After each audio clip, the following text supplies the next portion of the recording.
કેન્દ્ર દ્વારા વાતચીતનું આમંત્રણ મળ્યા બાદ 121 કિસાનોએ તોડ્યા ઉપવાસ. ડલ્લેવાલના સમર્થનમાં કરી રહ્યા હતા વિરોધ. કિસાન નેતા જગજીતસિંહ ડલ્લેવાલ 50 દિવસથી વધુ સમયથી ભૂખ હડતાલ પર છે. તેમના સમર્થનમાં ખાનોરી બોર્ડર પર ભૂખ હડતાલ પર બેઠેલા 121 ખેડૂતોએ રવિવારે તેમની અનિશ્ચિત હડતાલ પાછી ખેંચી લીધી છે. હકીકતમાં જગજીતસિંહ ડલ્લેવાલ તબીબી સહાયતા માટે સંમત થયા બાદ ખેડૂતોએ તેમનો ઉપવાસ તોડ્યો હતો.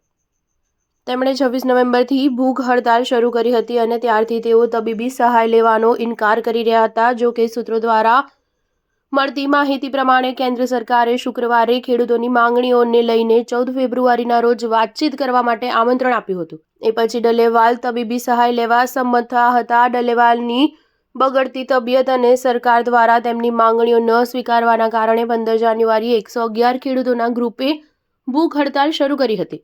17 જાન્યુઆરીએ બીજા વધુ 10 ખેડૂતોએ વિરોધમાં જોડાયા હતા, જેઓ હરિયાણાનો રહેવાસી હતા. આ 121 ખેડૂતોએ deputy police inspector general Mandeepsinh Sidhu અને પટિયાલાના સિનિયર પોલીસ સુપ્રિન્ટેન્ડન્ટ નાનક સિંહની હાજરીમાં જ્યુસપીને પોતાનો ઉપવાસ તોડ્યો હતો.